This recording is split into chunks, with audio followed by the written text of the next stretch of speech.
दहलीज के उस पार दूसरा मायका। मधु हैरान परेशान अपने कानों पर, उसे यकीन ही नहीं हो रहा था कि उसकी अपनी जन्नी माँ भाभी के साथ मिलकर उसके बारे में ऐसी बातें करेंगी। ऐसी कौन सी बात मधु ने सुन ली कि हैरान परेशान हो गई। 3 भाई बहनों में सबसे छोटी मधु सबकी लाडली, दिन भर चहकती रहती थी चिड़ियों की तरह, और दोनों बड़े भाइयों से अपनी बातें मनवाती रहती थी, अपने माँ पापा रघुवर और जानकी जी की, जैसे वह जान ही थी। समय बीतता गया, पढ़ाई लिखाई करके दोनों भाई अपनी अपनी नौकरी में लग गए। एक एक करके दोनों भाइयों के बीच शादी हो गई। घर में भाभी आ गई। दोनों भाभी व्यवहार से ठीक ही थी। परिवार में सब कुछ ठीक ठाक चल रहा था। मधु अभी बीए सेकेंड ईयर में पढ़ ही रही थी। देखने में भी अच्छी भली थी। जो भी रिश्तेदार आते हैं सब यही कहते हैं, अब मधु के लिए रिश्ता देखिए। पापा कहते हैं अभी नहीं, बीए कंप्लीट कर लेगी तब। क्या रघुवर जी, आप भी ज़्यादा पढ़ लिख कर करेगी क्या? घर ही तो संभालना है ससुराल जाकर। ऐसे कैसे आप बोल दिए श्याम बाबू, आजकल ज़माना बिना पढ़े लिखे गुजारे का नहीं है। लड़की पढ़ी लिखी रहेगी, कभी ऊंच नीच कुछ हो जाए तो उसकी विपत्ति का श्रृंगार बनेगी या पढ़ाई। वैसे आपकी मर्जी रघुवर बाबू, मुझे जो कहना था मैंने कह दिया। पुनः अरे रघुवर जी, लड़का देखने में भी तो समय लगेगा।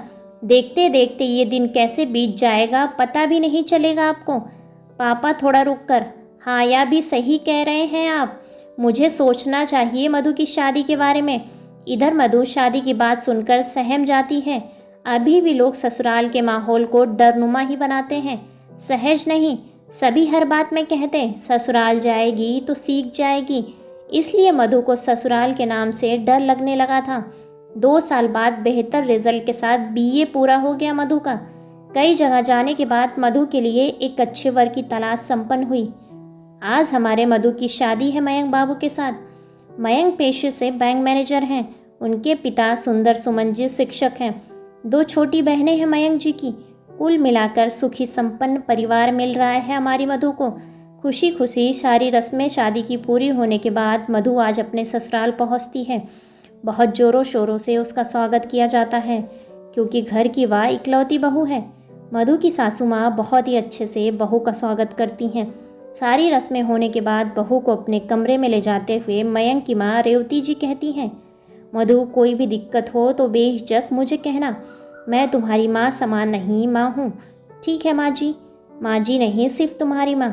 दोनों बहनें एक साथ बोलती हैं, तो फिर मेरी माँ। अरे तुम सबकी माँ। 2 बेटी थीं, अब 3 हो गई। हंसते हुए, चलो अब मधु को आराम करने दो। मैं तो करने दूंगी, भैया आराम करने दे तब ना। खिंचाई करते हुए मधु को हैरत हो रही थी कि यह सिर्फ मेरी सासू माँ का दिखावा था या फिर सच में मयंक की माँ ऐसी हैं। सभी आज तक बोलते रहते थे सास बहुत गर्म होती है, ससुराल में जीना मुश्किल कर देती हैं, वगैरह वगैरह। ये तो बिल्कुल विपरीत है। तभी मयंक बाथरूम से फ्रेश होकर आते हैं।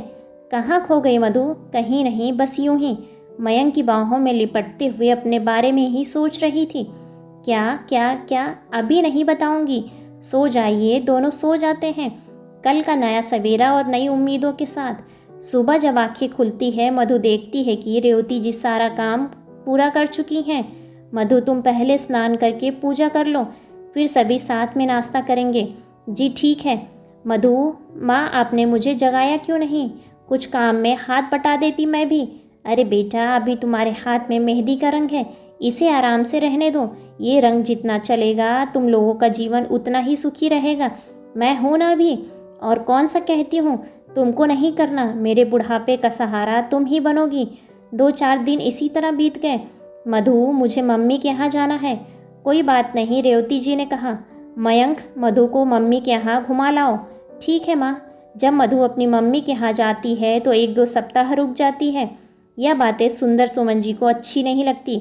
हमेशा कहते हैं कि आप बहू को सर चढ़ा दी हैं।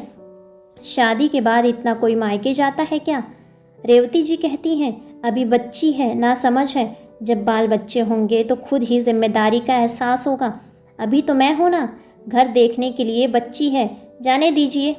धीरे धीरे समय बीतता गया। 5 साल बाद मधु 2 बच्चों की माँ बन गई, लेकिन फिर भी उसकी आदत नहीं छूटी मायके जाने की। जब मन करता तब कोई बहाना बनाकर मायके चली जाती। बच्चों को भी अपनी माँ यानी रेवती जी पर छोड़ देती। इधर मायके में दोनों भाभियों को इसका इतना बार बार आना जाना अच्छा नहीं लगता था। ना ही माँ को दोनों भाभियों के बीच मधु की वजह से हमेशा अनबन अच्छी लगती थी। इस बार मधु जब मायके आई मयंक जी के साथ, रात में तो सब ठीक था। सुबह मधु जब बाथरूम की तरफ जाने लगी, उसने सुना कि माँ और दोनों भाभी उसी के बारे में बात कर रही हैं। वह थोड़ा ध्यान लगाकर सुनने लगी। दोनों भाभी कह रही थी, क्या दिक्कत है मधु को अपने ससुराल में?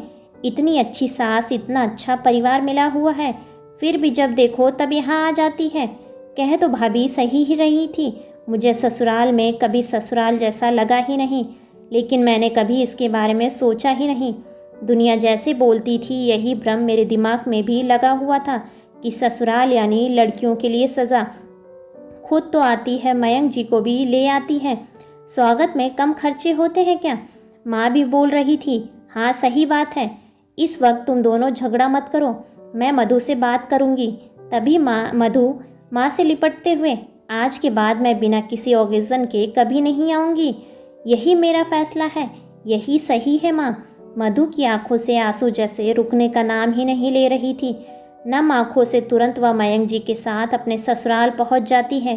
रेवती जी से लिपटते हुए फूट फूट कर रोने लगती है और कहती है, मेरा मायका छूट गया दहलीज के उस पार। रेवती जी, अरे पगली, तुम्हारा दूसरा मायका हमेशा तुम्हारा इंतज़ार कर रहा है। अपने घर को रोशन करो, यही तुम्हारा असली मायका है। माँ ने कहा। हाँ माँ, मैं हमेशा के लिए अपने मायके लौट आई। हंसते हुए ऐसी ही बेहतरीन कहानियों को सुनने के लिए वीडियो को लाइक और चैनल को सब्सक्राइब करें और अपने विचार कमेंट्स बॉक्स में कमेंट्स करके हमें ज़रूर बताएं। धन्यवाद।